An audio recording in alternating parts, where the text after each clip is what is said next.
Bienvenue pour cette, je répète, présentation sur les calques dans Photoshop. Aujourd'hui, on va parler des calques dans Photoshop. Alors, les calques, c'est essentiel, hein, c'est la base. Alors, je vais bientôt, je vous dis quelques mots et puis je vais bientôt partager mon écran avec l'interface de Photoshop. Comme je dis, c'est vraiment l'essentiel, hein, puisque dans Photoshop, en fait, il y a un grand principe à retenir, c'est travailler de manière non destructive. C'est-à-dire pouvoir ne jamais définitivement supprimer des pixels. Bah, c'est très rare, hein, on peut le faire si on est sûr de soi, mais moi, je vais prendre mon cas, par exemple, qui suis qui suis photographe professionnel et qui est enfin, je fais des travaux de commande pour certains clients. Eh bien, si le client, enfin, j'envoie un travail, bien évidemment, quand on envoie le travail demandé, on va envoyer un petit JPEG, par exemple, hein, pour que les clients puissent voir. Mais s'il me dit, bon, David, il faudra un petit peu corriger ci, un peu changer la couleur de ça, etc., eh bien, il faut pouvoir revenir sur son image, qu'on ne va pas revenir du début, surtout si on a fait des détourages, etc. Donc, eh bien, Photoshop permet ça grâce au calque. Justement, alors, les calques, ça porte son nom, hein, on peut repenser aux calques Canson, hein, on va voir, hein, je vais vous le montrer en détail. Donc, on peut superposer comme ça des calques. On va voir, il en existe, il existe beaucoup de sortes de calques. Et dans ce cas, on peut tout à fait facilement revenir dessus, les supprimer ou réinsérer quelque chose dans l'image, etc. Alors, donc voilà, donc leur compréhension est essentielle. Alors, petite précision, le nombre de calques que l'on peut mettre dans un fichier Photoshop est infini. Alors, infini, mais j'ai dans un de mes vieux bouquins, enfin vieux bouquin qui a quand même quelques années consacré à Photoshop, où il est précisé, bon, illimité, mais limité quand même à 8000 calques.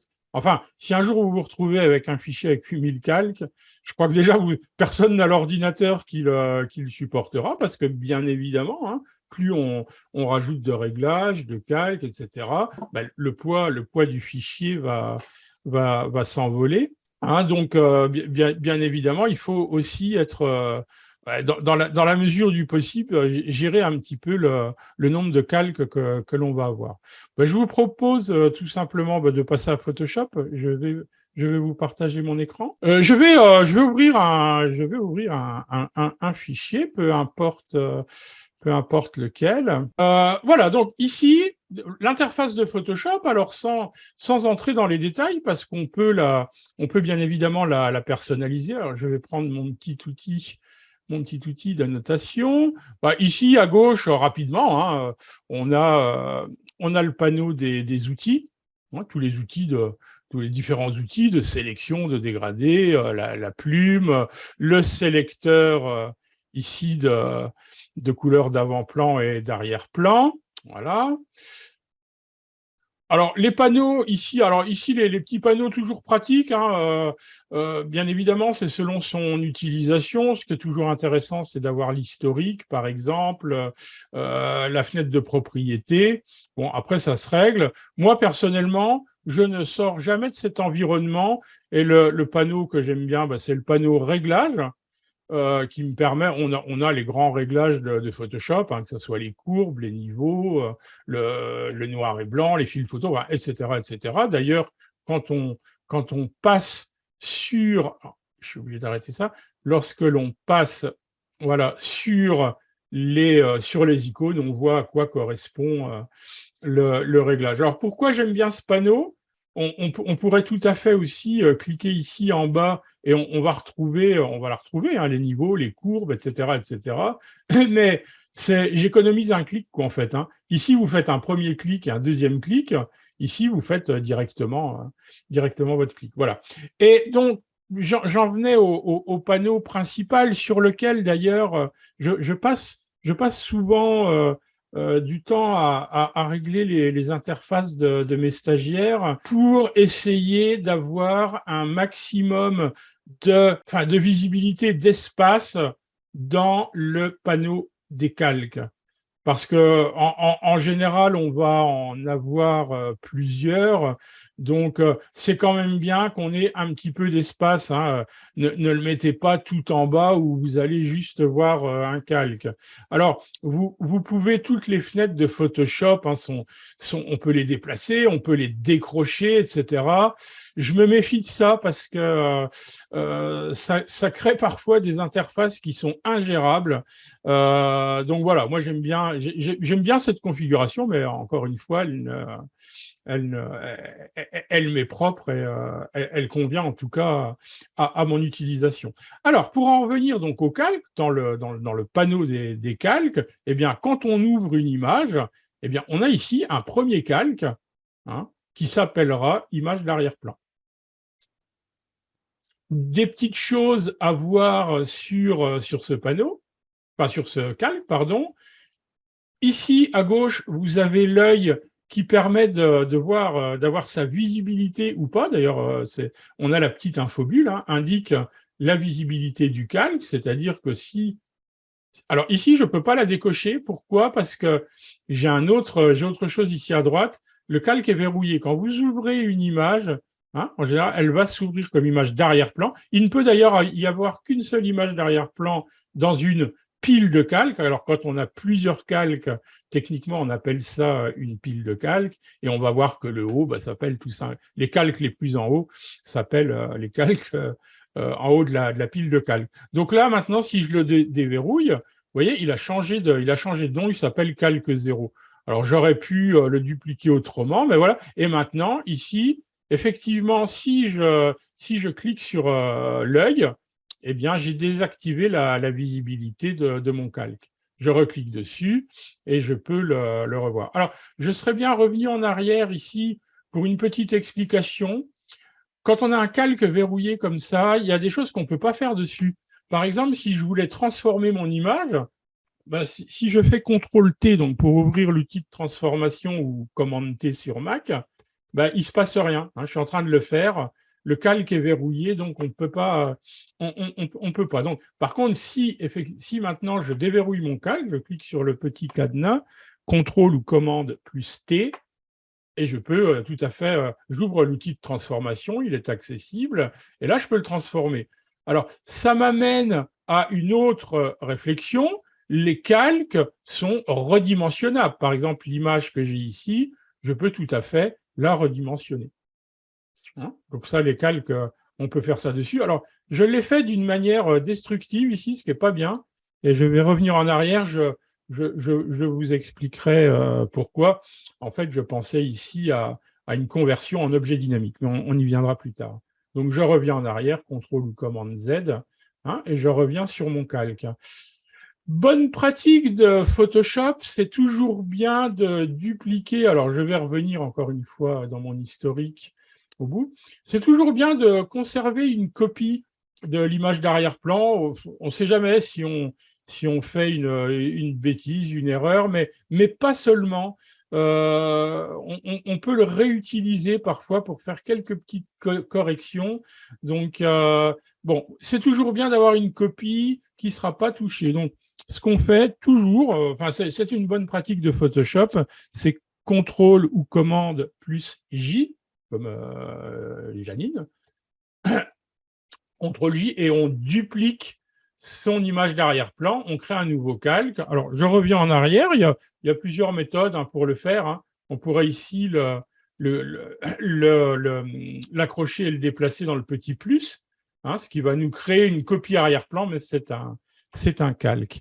Oui, je suis en train de double-cliquer ici dans le nom, chose que très, très peu font. Enfin, je vous avoue que ça m'arrive aussi, mais pensez à renommer vos calques.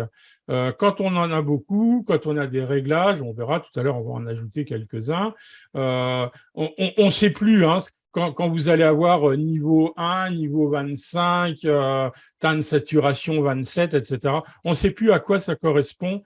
Donc, idéalement, hein, un petit double-clic ici à l'intérieur et ici. Soit, il y a plusieurs méthodes, on peut même faire un clic droit, mais on verra ça tout à l'heure pour d'autres choses. Donc, je peux le glisser ici, clic gauche enfoncé. Hein, je le tire dans le petit plus juste à gauche de la corbeille, en fait. Hein. Donc voilà, en tout cas, il y a ça, ou alors, comme je le disais, moi j'aime bien travailler avec les raccourcis clavier, c'est ce qu'il y a de plus rapide. Donc, CTRL ou commande J pour le dupliquer. Petite chose qu'on peut, donc on le renomme, hein. On peut le nommer statut, celui-là par exemple. Donc, quand on a dupliqué son calque, on l'a renommé, c'est aussi pas mal d'enlever la visibilité de son image d'arrière-plan.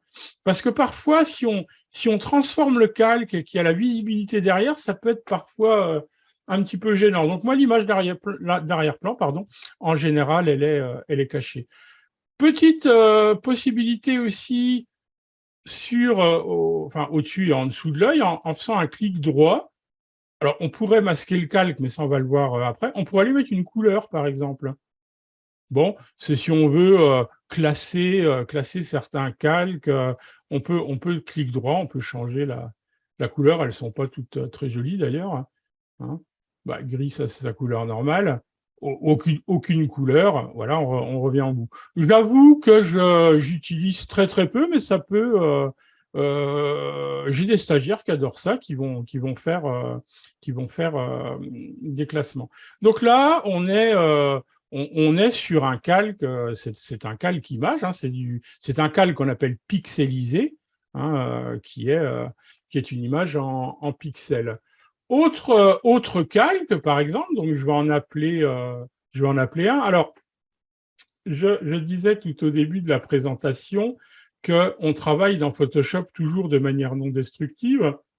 Par exemple, ici, si je voulais jouer sur la lumière, donc en jouant sur un niveau, une courbe ou une luminosité contraste, que j'utilise très peu d'ailleurs, on va le faire justement en ajoutant des calques séparés. Parce que si je vais ici dans le menu Images, Réglages, je peux aussi, par exemple, on va chercher ouais, j'y vais tellement jamais que je vais chercher un réglage de courbe, donc qui apparaît. Je peux effectivement augmenter la luminosité. Alors, je vous accorde que c'est beaucoup trop fort, et faire OK. Par contre, ça, c'est une très mauvaise pratique de Photoshop. Oubliez vraiment de faire des réglages par ce biais, parce que ici, en fait, vous avez atteint votre calque, quoi. Hein. Le calque, il est détruit, quoi. Ça s'est appliqué, le réglage de courbe, c'est appliqué au calque. Donc, je reviens en arrière. Et là, on va suivre la logique et la bonne pratique de Photoshop. Ben, je vais plutôt ici prendre une courbe, ou je vais la chercher ici. Donc, je vais prendre ici une courbe. Et qu'est-ce qui se passe? Eh bien, j'ai un nouveau calque avec le réglage de courbe. Bon, le réglage s'ouvre. C'est pour ça que je disais tout à l'heure, j'aime bien le côté de cette barre ici où j'ai mon icône de propriété. Du coup, elle ne s'ouvre. On pourrait faire qu'elle s'ouvre dans le panneau, quoi, en fait. Mais ça prendrait trop de place. Donc, ici, sur le côté, c'est pas mal. Et donc, si je fais à peu près la même chose que tout à l'heure, j'ai augmenté un peu la luminosité. Et donc, c'est fait sur un calque séparé. Mon calque, ici, en dessous, il n'a pas du tout été atteint.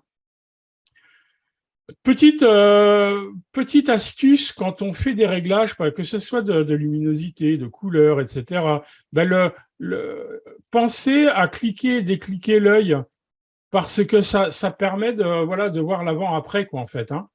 Et c'est toujours important de le faire. Moi, je le fais très, très souvent. Hein, parce que si on le fait qu'une fois, comme ça, bon, OK, peut-être, mais de revenir en arrière, en avant, ça peut aider un petit peu à affiner. Donc, bien évidemment, hein, je peux double-cliquer dans mon réglage et puis je peux changer faire quelque chose de très contrasté comme ça, enfin, peu importe. Et donc, bah, là, je serais tenté de vous dire luminosité, statut. Hein. Et je sais que les trois quarts d'entre vous ne le feront jamais, hein, et beaucoup ne le font pas. Hein, c'est pas du tout un reproche. Voilà, c'est la réalité. On peut bien évidemment étirer un petit peu son panneau ici en le prenant sur la ligne verticale. Et vous voyez, quand on passe la souris vraiment sur la ligne, bah, elle change le curseur. On a ces deux petites flèches et clic gauche enfoncé. Donc on peut, si on a de la place, hein, ça va dépendre de la taille de l'écran. Voilà, on a un petit peu, on arrive à lire maintenant l'ensemble de l'image. Bah, je pourrais maintenant jouer, si j'en avais envie, sur une teinte saturation, si j'ai envie de, bah, par exemple, désaturer mon image. Bah, là encore, alors je ne vais pas rentrer dans le détail de tous les réglages, hein, ça serait on y passerait plusieurs jours, mais succinctement, voilà. Hein. Et donc, là aussi, mon réglage a été effectué sur un calque séparé. Alors, on peut déplacer les calques, ça c'est important. Hein. Par exemple, ici, clic gauche enfoncé.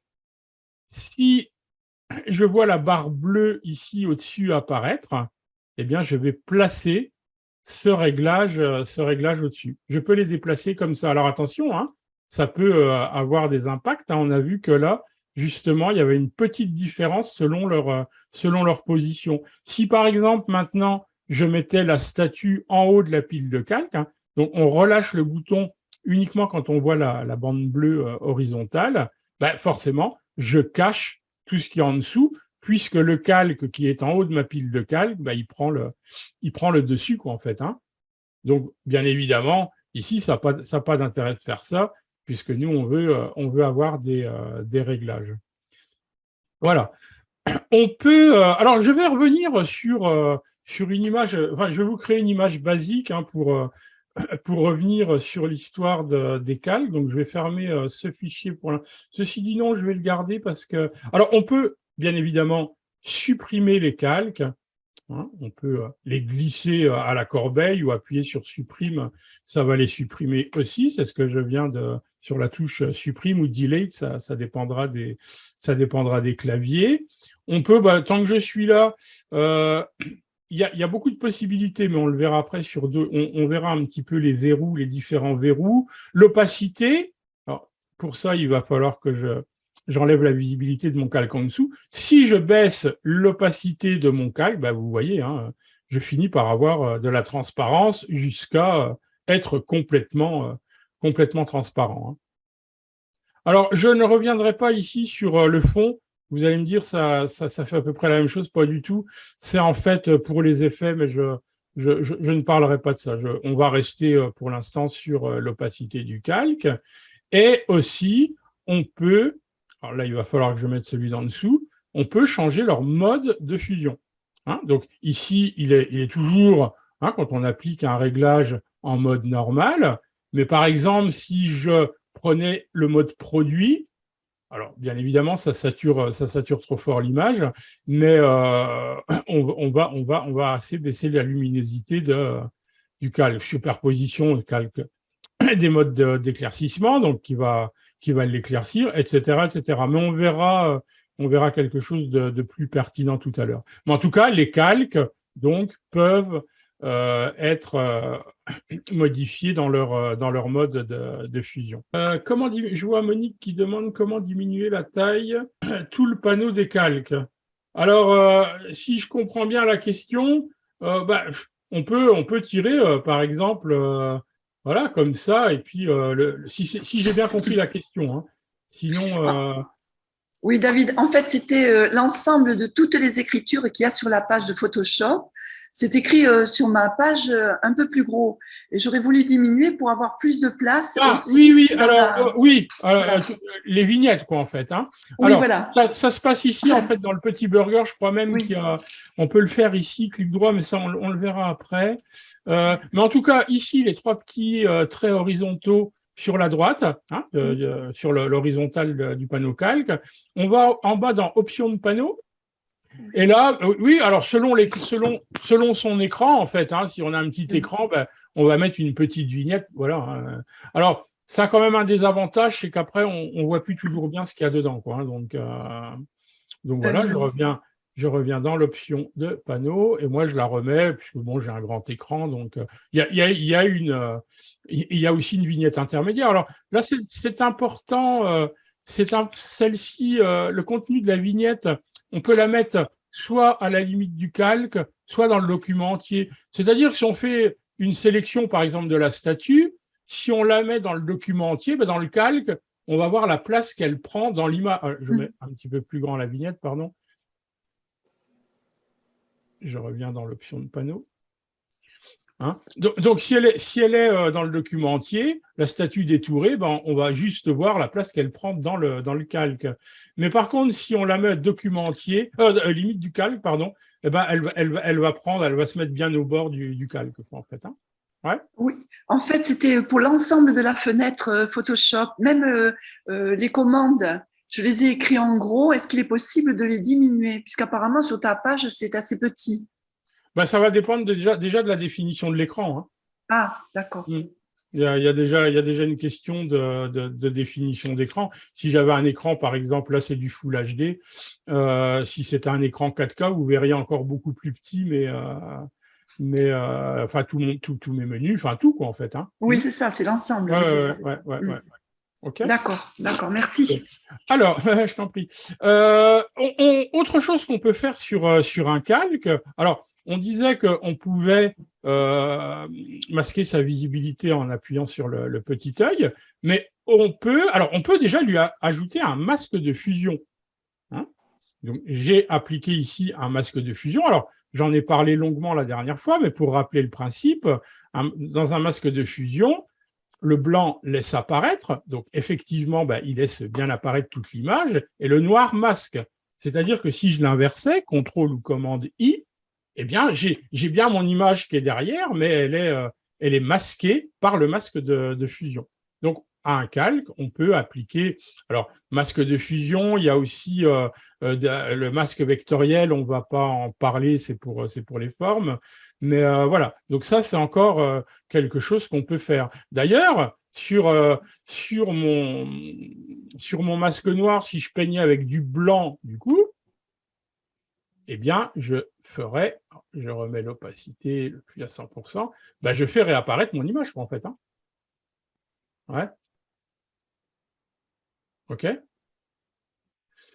Alors, j'en profite, je profite d'être là pour…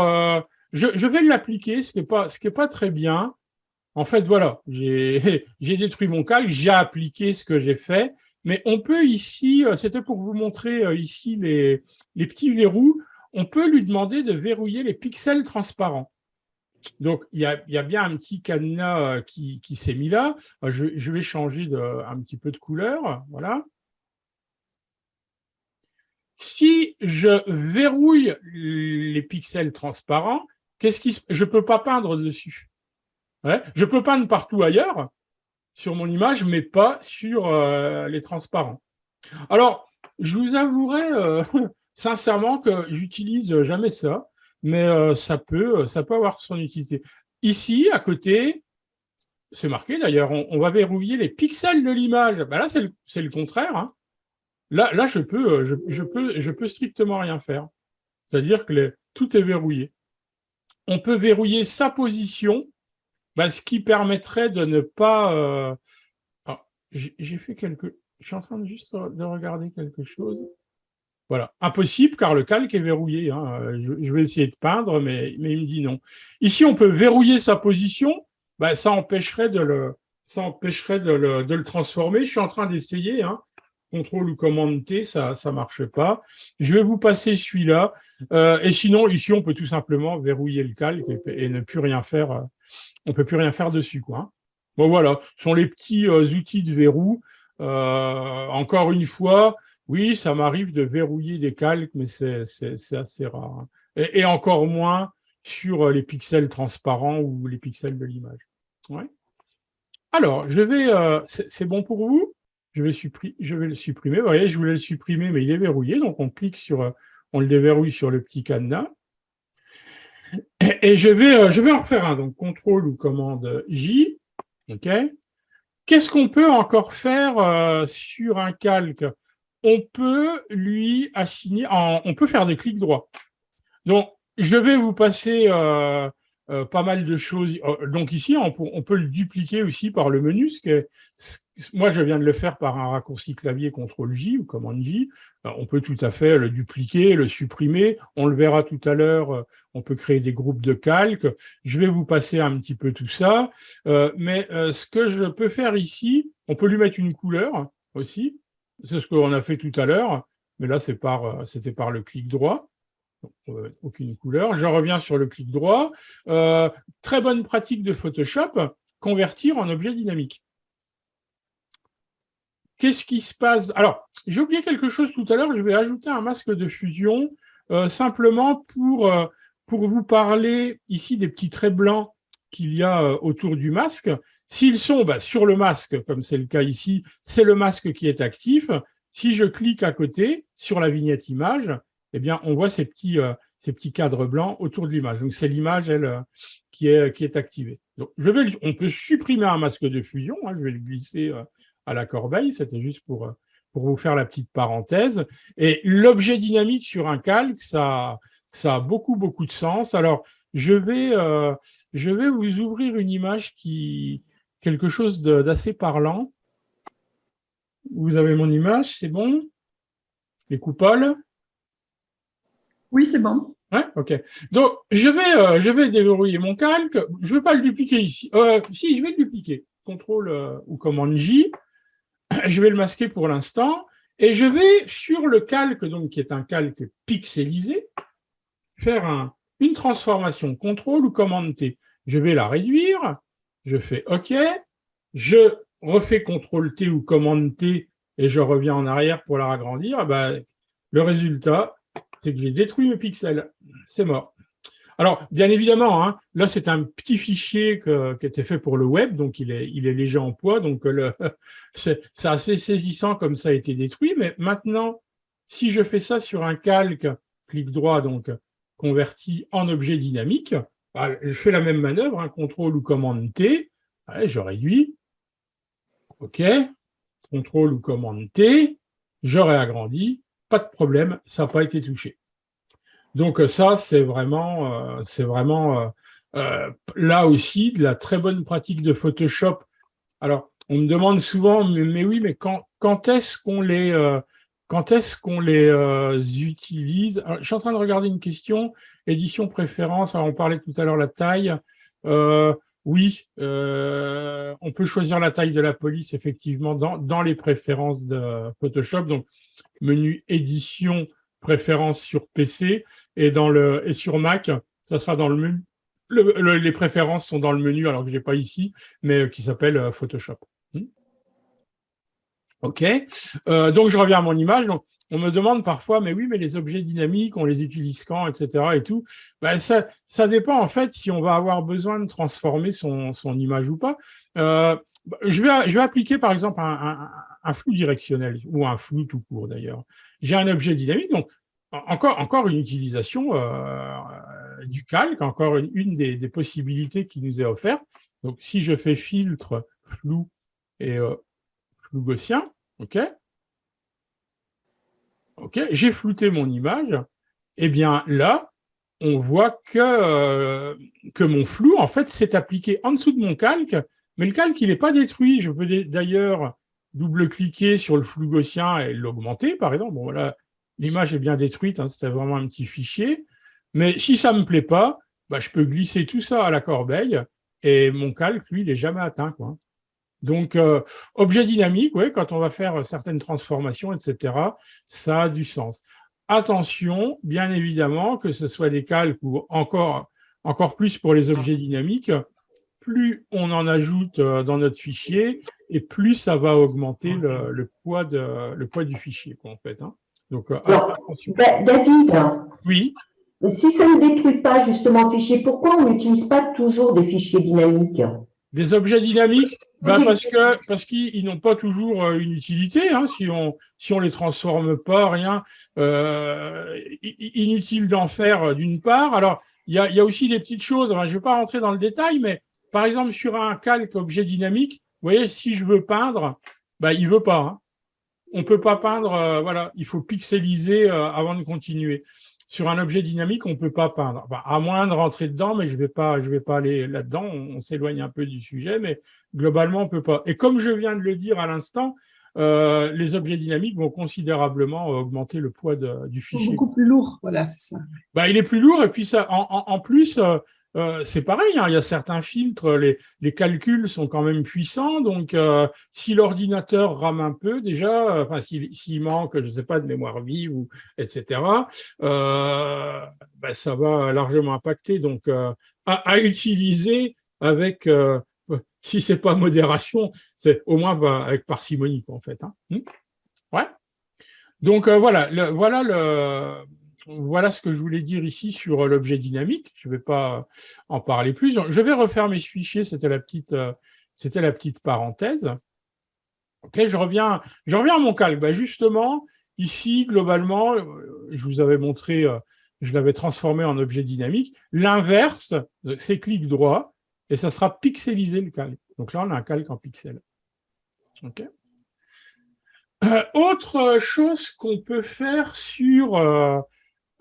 comme calque, un autre style de calque, un calque de texte, par exemple. On va augmenter sa taille. Alors, ici, il va être largement petit. Je vais augmenter sa taille. Hein. Bonjour. Et je vais le transformer. Contrôle. Pourquoi ça ne marche pas? Contrôle T, pardon. Voilà, je vais l'agrandir juste pour bien le voir. OK. Sur un calque, on peut aussi double-cliquer à droite, hein, dans une partie vide du calque. Je double-clique et je vais ouvrir une fenêtre style de calque. Et là, alors, il y a aussi des éléments très intéressants ici de comparaison sur gris ici. Mais par exemple, sur mon... je vais l'agrandir un peu, excusez-moi. Hop, voilà. Bonjour. Je vais peut-être lui changer de couleur, pardon. Ben justement, je fais un double clic droit et je vais incruster une couleur. Je vais aller sur la couleur. Ben là, elle est noire. Si je change sa couleur, ça va péter un peu là, ça va être un peu fort. Qu'est-ce qu'on va pouvoir prendre? Je cherche quelque chose qui va contraster après avec... bon, attention à ces jaunes-là qui sont moches. Ah, peu importe, voilà. OK. Donc, j'ai incrusté une couleur. J'ai changé la couleur. Je peux ici, par exemple... alors, il y a énormément de fonctions. Je peux lui demander une ombre portée. Vous voyez, je suis en train d'ajouter une ombre portée. Alors, bien évidemment, il faut faire des réglages, les grossir, la taille, etc. Donc, on peut appliquer tout un tas d'effets. On peut faire un biseautage estampage. Vous voyez, ça a ajouté un effet. Enfin, je vais pas les faire tous. On peut estamper, on peut faire des biseaux internes, etc., etc. Enfin, en tout cas, dans le style de calque, on peut tout à fait le modifier. Je vais en rester là, hein, parce que là, il y a énormément de possibilités. Et on voit que sous mon calque, cette fois, c'est appliqué un... ici, on va enlever, par exemple, si j'enlève la visibilité, une ombre portée, voilà. Je pourrais d'ailleurs tout à fait la supprimer si elle ne me plaît plus. L'incrustation de couleurs, comme tout à l'heure, hein, sur les objets dynamiques, si je double-clique dessus, je peux tout à fait revenir échanger ma couleur. Donc là encore aussi, c'est une manière de travailler de manière non destructive. Clic droit, je pourrais... Alors, il y a d'autres maintenant possibilités. Si je pixelisais le texte, on a maintenant quelque chose qui est plus... Alors, je vais pixeliser carrément mon calque. Bon, là, je ne peux plus rien faire dessus. Hein. Jusqu'à maintenant, j'avais la possibilité de changer mes effets, etc. Alors que là, j'ai tout aplati, quoi. Donc, enfin, j'ai tout écrasé dans mon calque. Donc, la seule chose que je pourrais faire, alors, je peux déplacer, hein. V, outil de déplacement, et je peux tout à fait me déplacer dans mon image. Okay. Ce que je vais faire d'ailleurs, depuis tout à l'heure, je vous dis que je vais faire un petit calque, un nouveau fichier de présentation. Donc voilà, ça c'est encore une autre forme de calque. Hein. Je suis en train de regarder, donc on a vu les calques de réglage, les calques de texte, les calques d'images, les calques avec des objets dynamiques. Je suis en train de regarder ici, ça on l'a vu. Je suis en train de regarder si je vous montre des choses ici, mais non. Ouais, peut-être ça. Je vais, par exemple, je vais voir si ça marche bien, changer la couleur, teinte, saturation, mais de l'ensemble ici, hein, de mon image. Alors, je fais n'importe quoi.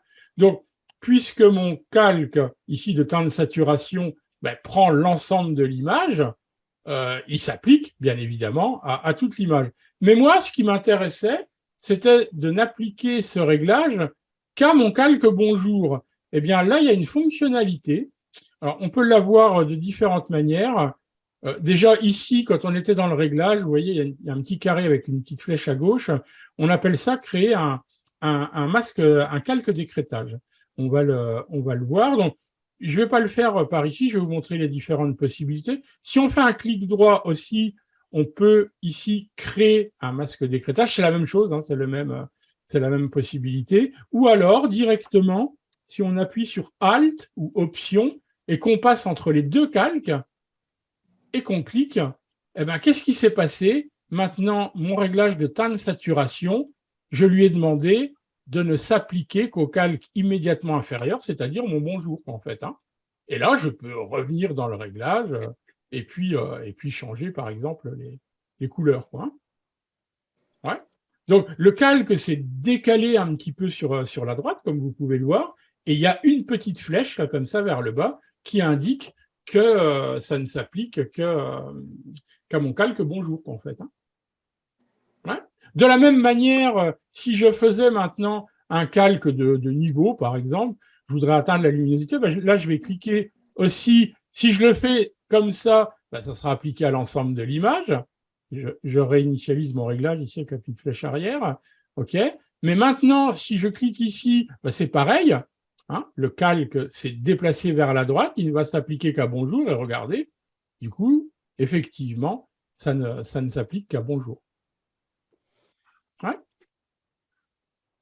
Je ne vous dis pas que ce sont des réglages les plus pertinents ou les plus belles couleurs, mais en tout cas, c'est toujours dans la continuité de vous expliquer le fonctionnement des calques. Moi j'ai une petite question, Ouais, Franck. David. Ouais. Le calque d'écrêtage, c'est par exemple, tu sélectionnes ton ciel, tu ne travailleras que sur ton ciel. Exactement. Ou si tu prends la baguette magique et que tu veux sélectionner qu'une partie. Oui. Allez, je te le fais rapidement. Non,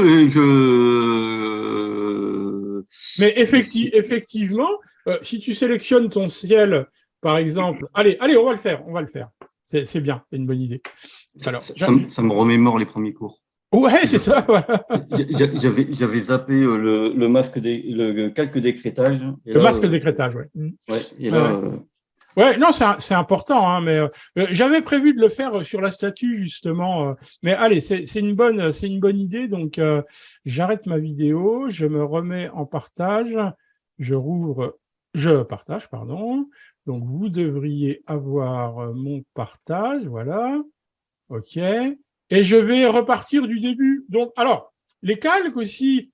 Allez, je continue quand même quelques petites choses ici. Je peux créer des groupes, c'est-à-dire plutôt que d'en avoir toute une flopée, je peux regrouper par exemple, ici, on va se dire que le bonjour et ces deux réglages, on va les placer dans un groupe. On va créer un groupe. Donc, ici, celui-là est activé. Je vais sélectionner, alors il y a plusieurs solutions. Hein. Si j'appuie sur CTRL ou commande, clic sur celui-là, vous voyez, j'ai activé les trois. Et je pourrais, alors on peut le faire de différentes manières, un clic droit, et on pourrait demander ici de faire un groupe d'après les calques, donc les calques qui sont sélectionnés, mais il y a plus rapide, il y a une petite icône en bas ici qui donne le même résultat, créer un groupe. Et donc j'ai créé un groupe, on le renomme, hein, c'est bonjour celui-là, on fait comme ça, on se rappelle, c'est bonjour, et si on coche la petite flèche ici, eh bien, effectivement, dans le groupe, il y a ce que je viens de placer dedans, quoi, tout simplement.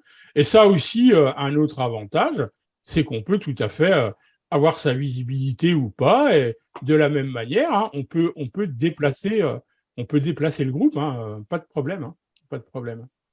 Ouais. Et ça permet un petit peu de faire de l'ordre dans sa pile de calque. D'ailleurs, si je voulais revenir sur un réglage, ben je reviens dedans. Le teint de saturation, la couleur finalement me plaît pas. Je préférerais quelque chose comme ça, quoi, admettons. Hein. Voilà, c'est réglé. Je referme mon groupe et j'ai fait un petit peu d'ordre. Alors, je vais, on va faire ça justement. J'avais prévu de le faire, mais Franck m'a devancé, super. Ok. Alors, oui, on peut sélectionner plusieurs calques en même temps. Moi, l'idée, c'est que je vais supprimer ce groupe, plus le calque d'en dessous. Donc, un premier calque, contrôle, clic, et je les glisse vers la corbeille, et il n'y en a plus. Je reduplique mon calque, je masque celui-ci. Je vais simplement recroper un petit peu l'image, qu'elle est trop grande pour moi. OK, image, je la recadre. Très bien, ça me suffit. OK. Donc, Franck, alors, la baguette magique, bon, on n'est pas sur... c'est un autre sujet. Ça serait sur comment sélectionner le ciel ici. Alors, tiens, je vous montre un petit truc au passage. Tiens. Si je veux mettre un réglage de niveau pour jouer sur la luminosité, ben, quand on joue sur les curseurs, on atteint la saturation. Hein. Si on ne le veut pas, ben justement, on revient sur le mode de fusion et plutôt que de le laisser sur normal, on va choisir la luminosité et là, dans ces cas-là, la saturation ne sera pas affectée. Voilà, ça c'est un grand classique. Alors, on disait, oui, on va sélectionner le ciel. Alors, il y a plein de méthodes. Hein. Un ciel bien uniforme comme ça pourrait être une plage de couleurs. Ou la baguette magique, ça peut marcher aussi, hein, mais il faudra faire attention de bien passer à l'intérieur de tous les petits détails. Mais on peut, ça marche de mieux en mieux, même si c'est pas ce que j'utilise. Hein. Mais les objets, les filtres, les sélections avec l'intelligence artificielle, donc ici, on a ce qu'il nous faut. On choisit soit le sujet, soit le ciel. Donc, ici, je sais pas. Allez, essayons le ciel. Ça donne pas les mêmes résultats. Hein, c'est pas mal. Hein. En fait, il est allé me chercher tout le champ. Alors, c'est perfectible, hein, mais je vais pas aller là-dedans. Alors, je vais tout simplement je vais l'intervertir. Comme ça, j'ai ma statue. Et si je fais maintenant CTRL ou commande J, je vais en fait créer un calque avec ma sélection et donc si ce calque est ma statue. J'en profite pour un petit raccourci clavier très intéressant justement. Si je ne veux voir si j'ai 25, enfin même là ici, hein, j'en ai deux, si je ne veux voir qu'un calque précisément, celui-ci, je mets mon curseur sur le petit œil et j'appuie sur Alt ou Option avant et je clique dessus, il ne va me montrer que ce calque-là. En fait. Alors là, il y en a deux, c'est peut-être pas très pertinent. Et si je rappuie Alt ou Option, hein, par exemple, je sais pas, on va faire différents réglages. Ouais, c'est pas beau, hein, mais on est d'accord. Mais là, si je voulais voir maintenant que celui-là, Alt ou Option, clic, voilà. Tous les autres sont décochés automatiquement. Et si je veux revoir l'ensemble, Alt, Option, clic. Alors, ça, c'est très pratique. OK ? Donc, j'ai sélectionné ma statue. Par exemple, je reviens un petit peu sur le masque de crétage. Si je voulais la transformer, elle est en noir et blanc. On va faire ça, mais que ça soit pas très beau. Bon, bien évidemment, ça s'applique à l'ensemble de l'image. Si je mets un masque de crétage, donc mon calque va se décaler à droite, et là, il ne s'applique effectivement qu'à ma statue.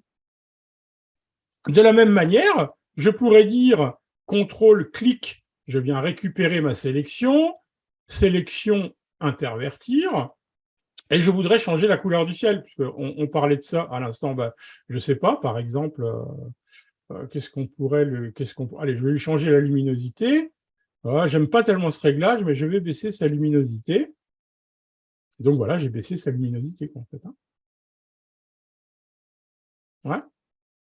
Puisque là, ici, j'ai travaillé sur le masque de fusion. Je lui ai dit, le blanc laisse apparaître. Donc, le réglage s'est appliqué uniquement sur le ciel.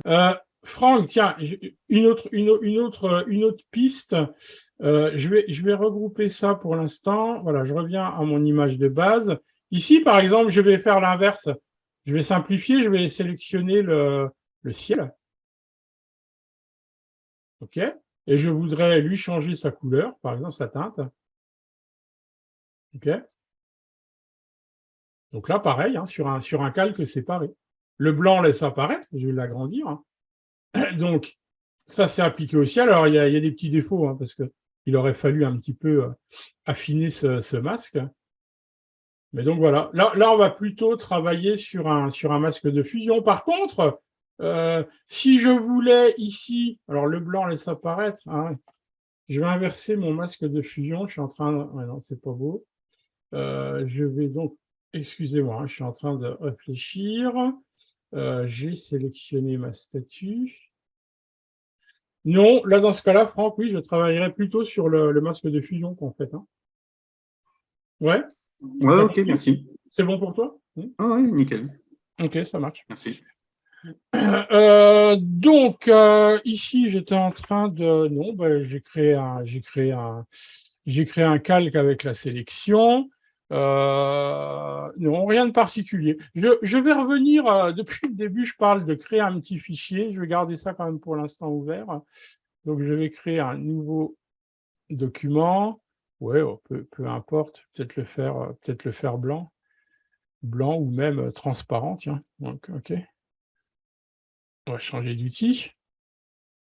Donc voilà, j'ai créé un calque vide, parce que oui, on peut créer bien évidemment des calques. Hein. Là, si je fais le petit plus, voilà, j'ai créé un nouveau calque. On va le faire de toute façon après. Donc là, j'ai un premier calque qui est un calque vide. Allez, on va dire que c'est la base, en fait, hein, celui-là. C'est la base. Et je voudrais, par exemple, ici, créer des formes. Je sais pas, non, je fais vite. Hein. Donc j'ai créé une forme à peu près carrée dans laquelle je vais ajouter une couleur unie. OK, bon, voilà, ça me va.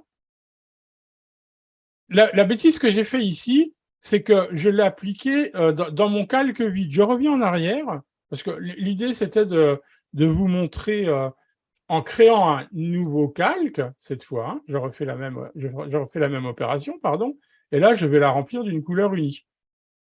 OK, je ne change pas de couleur. Donc là, voilà, j'ai bien conservé mon calque de base.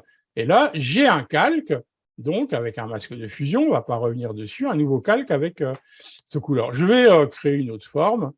Alors, je vais ajouter un calque. OK, je vais un petit peu déplacer ça, voilà, par exemple.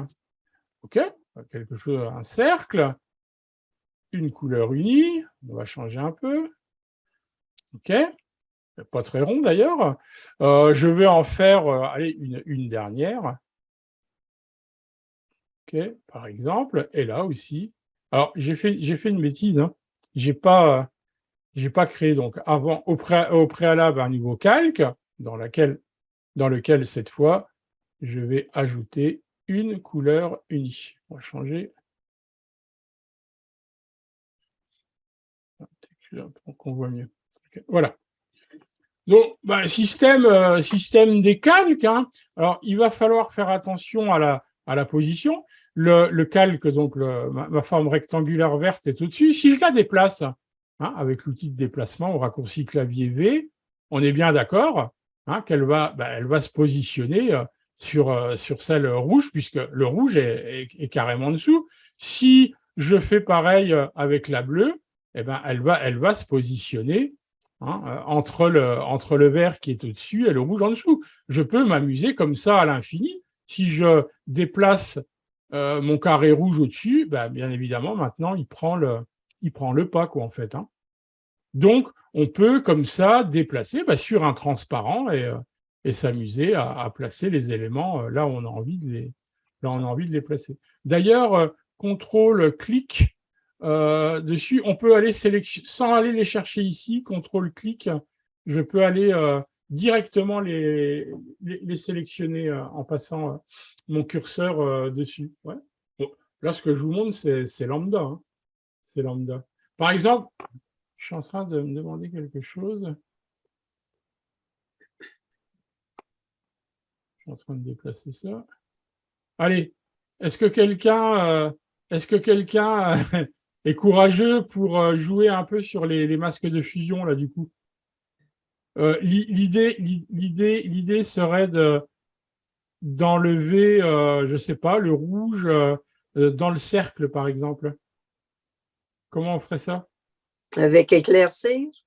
Non. Ah non, en jouant uniquement sur les masques de fusion. Ah, Tiens, Interverti les inverser. allez, Oui. attendez, je complexifie encore la chose. Tiens. Hop. Inverser les calques. Hein? Inverser les calques. Alors, par exemple, ici, si je voulais, alors on est d'accord, hein, il est au-dessus, donc il passe d'ailleurs sur les deux. Si je voulais éliminer cette partie-là, Passe dessous le rouge. hein? Passe dessous le rouge. Ouais, Oui, c'est ça. Ça, c'est la version la plus facile. Mais moi, je voudrais carrément couper. Mais oui, bravo, hein, c'est exact. Mais on pourrait se dire que on sélectionne notre carré rouge, par exemple. On se place sur le masque de fusion de ma forme rectangulaire. Hein, et moi, ce qui m'intéresse ici, ça serait, par exemple, donc on a du blanc. Si on peint avec du noir, là, je suis avec du blanc. Si on peint avec du noir, effectivement, on va le masquer, quoi. Et donc, du coup, maintenant, ma forme rectangulaire, elle n'est plus que le petit bout là, quoi. Mais voilà, en tout cas, les calques, hein, vous voyez, on peut les placer, on peut les bouger, comme je le disais, on peut les redimensionner, CTRL ou commande T. Voilà, on peut les déplacer, on peut faire tout ce qu'on veut avec, quoi, en fait. Hein. On va faire ça, on va l'agrandir volontairement. Si je voulais que ma couleur rouge ne s'applique qu'à ma forme bleue, je ferais quoi? Un masque d'écrêtage. Alors, on peut le faire on va créer un masque d'écrêtage. Donc là, pour l'instant, on ne le voit pas, mais si on le déplace, effectivement, hein, il ne va pas dépasser les contours de ma forme circulaire. Ouais. Je pourrais d'ailleurs le réduire à l'intérieur, hein, comme hop. CTRL ou commande T, et je pourrais tout à fait le réduire dedans, quoi. Ouais. Donc là, il est écrêté, hein, donc si je le déplace, si en dehors, il n'ira chercher rien d'autre, puisqu'il est, je lui dis non, tu ne t'appliques qu'à cette forme-là, quoi. Alors, on peut aussi, j'enlève on peut annuler, hein, le masque d'écrêtage, voilà, je viens de le faire. Et je vais un peu déplacer mes formes. Chose qu'on n'a pas vue encore, on peut mettre des liens sur les calques. Si je voulais redimensionner les trois ensemble, alors je pourrais faire un groupe, ça c'est une chose, mais regardez, j'ai celui-là qui est sélectionné. Alors si je veux prendre les trois en même temps, je me mets sur celui du haut, j'appuie sur majuscule, clic, et là, clic droit, on va lui demander de lier les calques. Et on voit bien qu'il y a des petites encres qui sont positionnées ici à droite du calque. Maintenant, si je veux redimensionner CTRL T ou commande T, vous voyez, il me les prend toutes les trois en même temps, quoi, en fait. Hein. Ouais. Si je décidais de rompre les liens, par exemple, de celle-ci, on va dire rompre les liens des calques. Donc maintenant, si je voulais redimensionner, qu'est-ce qui va se passer? Seuls ces deux-là, ceux qui sont donc accrochés ensemble, vont donc être redimensionnés comme je viens de le faire. Hein? Donc, ça peut être utile parfois de grouper comme ça des calques. Alors, clic droit, on va rompre les liens. Si j'avais fait un groupe, hein, ici, je vais créer un groupe. Voilà, mon groupe 1. Si je fais CTRL ou commande T, là aussi, je déplace l'ensemble. Ouais. Des questions là-dessus? Alors, je regarde. Sera-t-il possible, donc de David, est-il possible de faire un exemple de masque dégradé en lumière, luminosité, multivariable? Je ne sais pas ce qu'est multivariable. Tu peux prendre la parole, David, éventuellement? Ah, pas possible, pas de micro. D'accord. Alors, est-il possible de faire un exemple de masque dégradé? Un masque dégradé, en fait, allez, j'en fais un. Si j'ai compris la question, je vais un petit peu, je vais supprimer ce groupe. Donc, le groupe, on peut le supprimer. Je mets à la corbeille et j'ai supprimé, j'ai fait une fausse manœuvre. Ici, je pourrais lui demander de dissocier les calques. Et là, je reviens ici à mes calques. Par exemple, sur le masque de fusion ici, je viens de faire un dégradé. Donc, ici, il n'est pas très droit. Si vous voulez vraiment une verticale parfaite, il faut appuyer sur majuscule avant. Majuscule, et je tire. Et là, je viens de dégrader mon image. Si je veux continuer un petit peu à le faire plus, voilà, par exemple. Et donc, j'ai appliqué un dégradé sur le truc. Autre chose, par exemple, sur mon cercle ici, je pourrais lui dire que je fais un dégradé. Alors, on va choisir quelque chose d'autre. Je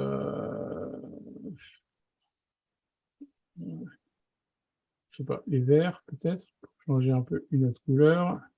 On va faire un dégradé. Alors, mon dégradé s'applique ici à l'ensemble de l'image pour l'instant, mais si je lui fais encore une fois un masque d'écrêtage et que je le déplace, alors, pourquoi il n'a pas voulu lui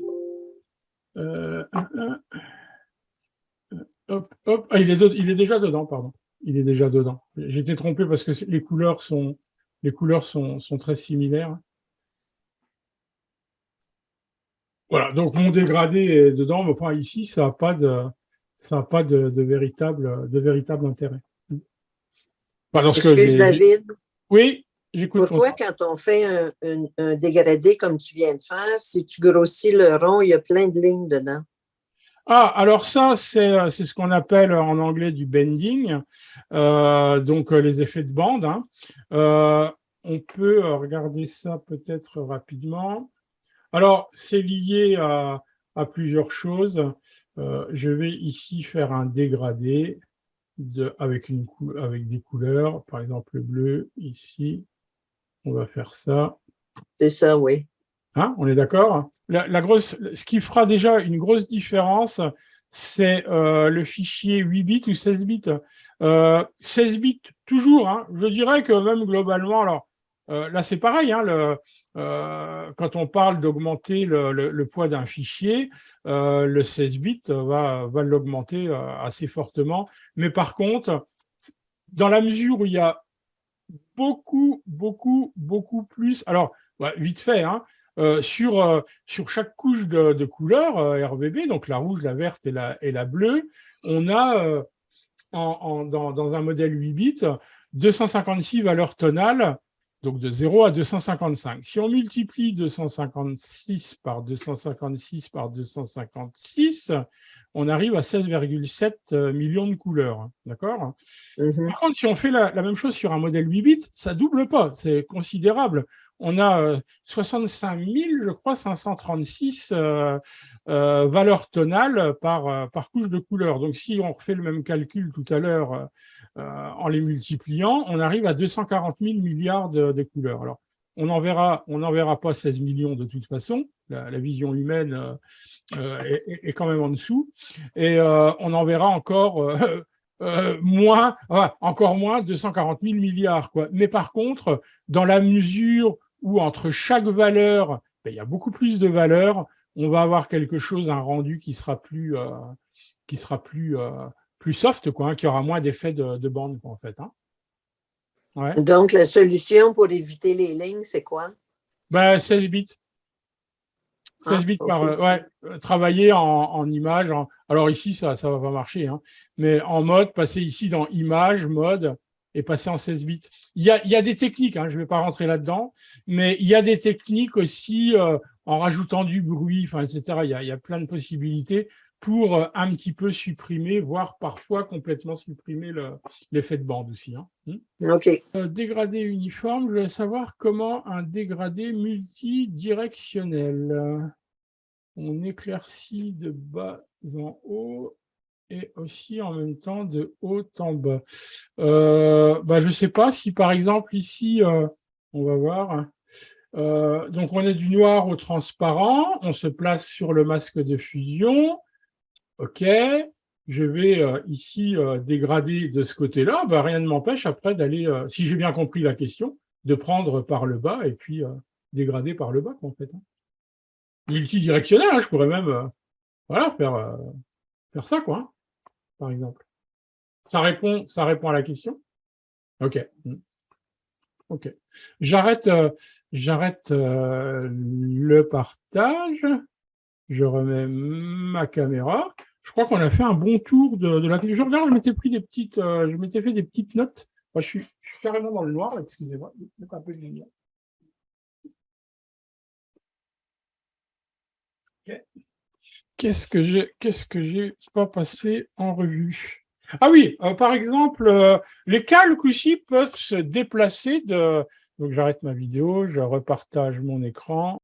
C'est dommage. Ah, est-ce que j'ai gardé ma statue? Oui, j'ai gardé ma statue, très bien. Alors, je vais fermer ce fichier.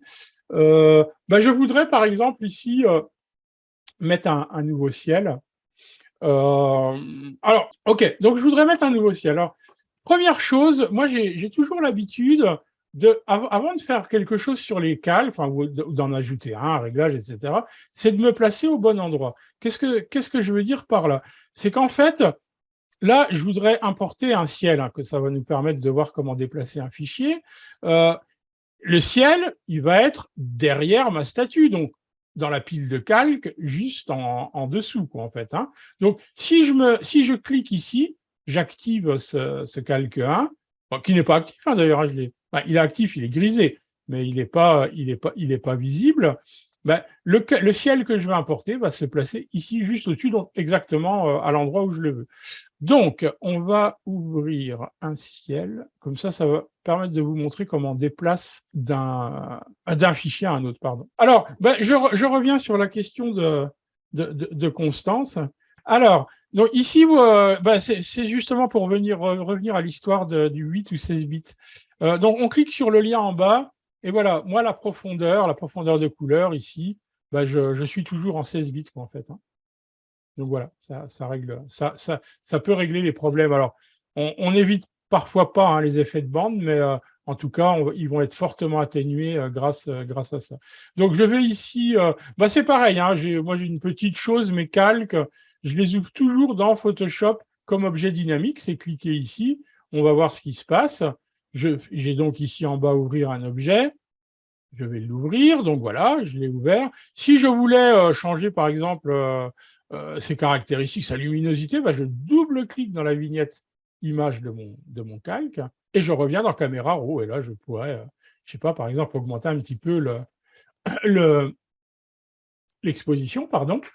Et j'ai travaillé sur mon objet dynamique. Donc, on aurait pu aussi faire fichier, importer dans notre fichier ici, hein, mais là, c'était pour vous montrer comment on le glisse de l'un à l'autre. Alors, il y a différentes possibilités. Avec l'outil de déplacement, je fais un clic gauche, je reste enfoncé, je le déplace ici vers mon fichier de travail. Vous voyez, il s'allume en fait. Hein, je dis s'allume, voilà. Et je reste toujours clic gauche enfoncé. Hein, je n'ai pas relâché. Je le relâche maintenant. Alors, la profondeur du document n'est pas la même, donc je valide OK, peu importe. Et donc, j'ai bien apporté mon ciel, contrôle ou commande T. Petit repère visuel, les diagonales ici indiquent que c'est un objet dynamique. Si c'est un calque pixelisé, il n'y aurait pas les diagonales. Et puis voilà, hein, il suffit tout simplement de le repositionner. Alors, je vais le supprimer. Autre possibilité, je reviens dans mon ciel, c'est de le prendre ici, hein, sur le calque, clic gauche enfoncé, c'est pareil. On va vers le fichier, on revient, on n'a toujours pas lâché le clic gauche, hein, Et si je veux qu'il soit exactement au centre, je vais volontairement me mettre pas au centre, bon, j'appuie d'abord sur majuscule et je relâche le tout. Donc là, j'ai la même, Photoshop me dit c'est pas la même taille.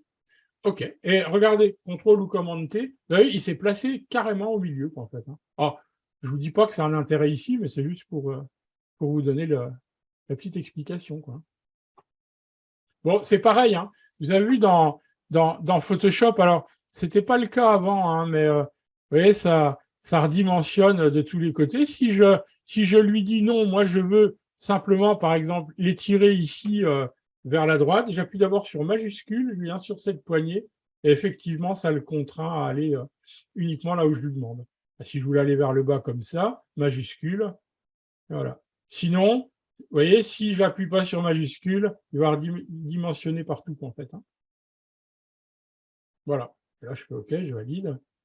Et donc, c'est ce que je disais tout à l'heure, hein, mon Sky, tiens, c'est pour un cours en anglais, est bien derrière ma statue, donc dans la pile de calque, juste en dessous, en fait. Là, je vous en refais une dernière ici, par exemple, sur un objet dynamique. Hein, voilà, tout à l'heure, je reviens là-dessus. Filtre, flou. Allez, je refais un flou radial pour changer un petit peu.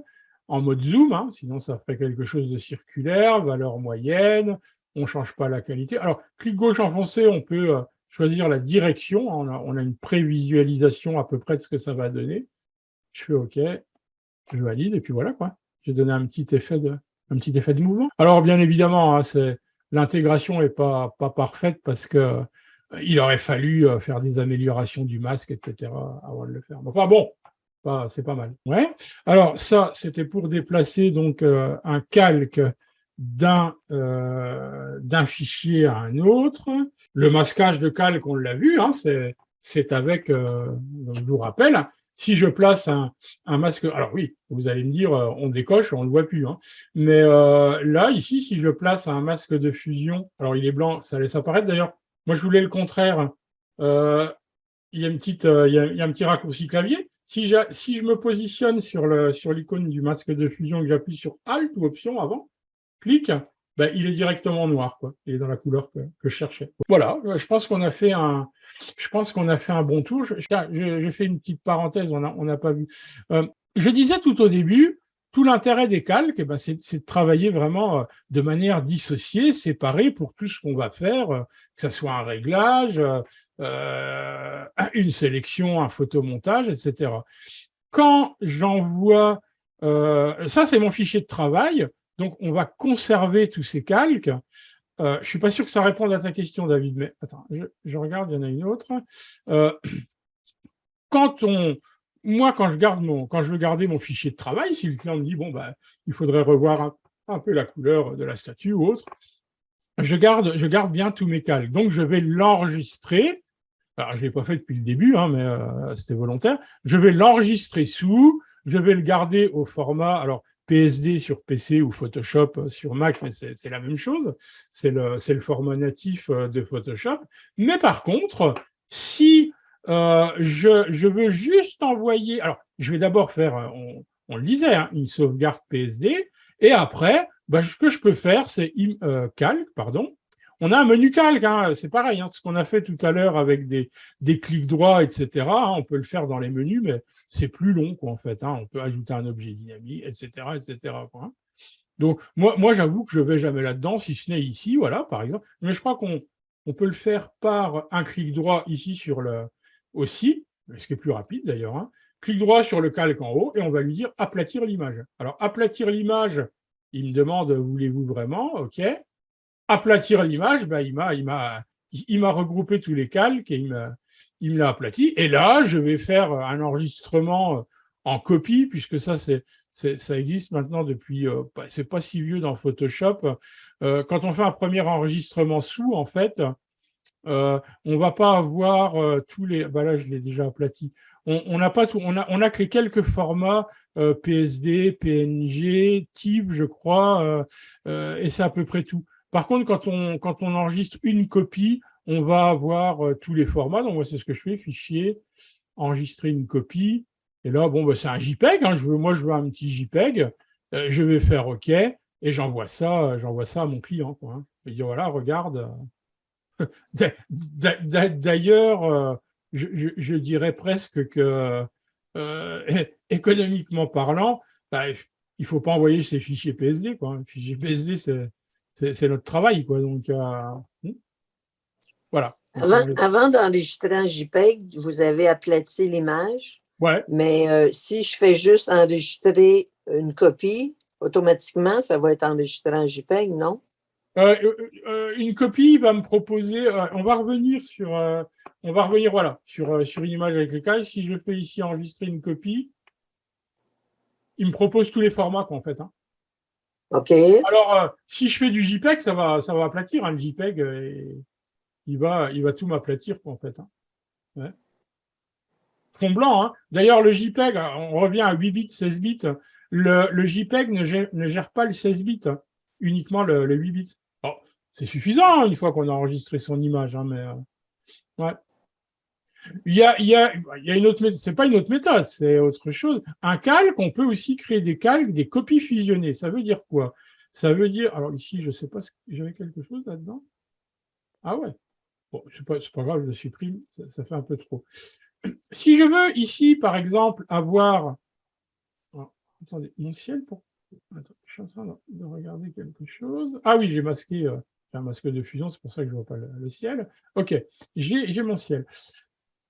Je voudrais faire quelques dernières petites corrections sur mon image, mais de manière destructive sur l'ensemble, hein. Je voudrais, on va dire, donner des petits coups de lumière sur mes nuages. Eh bien, je vais faire ce qu'on appelle une copie fusionnée. C'est encore un autre type de calque. Donc, il faut 4 doigts, hein, donc il faut 2 mains en général. Difficile de le faire sur une main à 4 doigts. Majuscule, contrôle ou commande sur Mac. Alt ou option sur Mac, E. Et là, je viens de créer, en fait, si je masque les autres, je viens en fait de créer un calque qui regroupe tous les calques visibles qui étaient en dessous. Il y en avait 2, hein. C'était la statue et le ciel, dans un seul et même calque. Mais par contre, ça n'a pas aplati, hein. Ils sont toujours là. D'ailleurs, c'est tout l'intérêt de les garder, puisqu'ici, si je fais CTRL ou commande clic sur mon calque, ben, je peux récupérer sa sélection, quoi. Et là, je disais que je voulais mettre des halos dans le ciel. Je vais intervertir ma sélection. Et là, je vais faire le mot que tout le monde connaît en anglais, mais pas en français, du dodge and burn. Dodge and burn, c'est du densité moins, densité plus. Densité moins pour éclaircir. Ben là, par exemple, alors attention, hein, je vais éclaircir ici dans la gamme des tons clairs. On va y aller très, très mollo pour l'instant sur l'exposition. Et je pourrais me dire, voilà, là c'est trop fort d'ailleurs. Mais par exemple, quoi. C'est pas très beau, hein, mais c'est pour que vous voyiez, quoi, en fait, hein. Voilà. Et ça, je le fais sur un petit calque. Alors, je le fais de manière destructive, hein. Je le fais de manière destructive. Si je veux le faire de manière non destructive, allez, on passe encore à un autre type de calque. On va passer à ce qu'on appelle des calques à 50% de gris. Donc, ici, je vais créer un nouveau calque, mais avant, j'appuie sur Alt ou Option. Clic, ça m'ouvre la fenêtre. Je vais l'appeler éclaircir, par exemple. Et je vais ici choisir lumière tamisée. Je coche. Donc, c'est ce qu'on appelle les calques à 50% de gris, hein, oui, il ne se passe rien sur l'image. Maintenant, avec mon pinceau, je vais relocaliser, hein, pareil, hein, je voudrais peindre dans le ciel. Donc, je ne voudrais pas que ça atteigne en fait ma statue. Eh bien, avec du blanc, le blanc pour éclaircir en premier plan ou le noir pour assombrir, on va y aller très très lentement, très mollo sur l'opacité et le flux. Voilà. Et on pourrait. Je fais la même chose que ce que j'ai fait tout à l'heure. Alors, attention, ponceau progressif plus doux.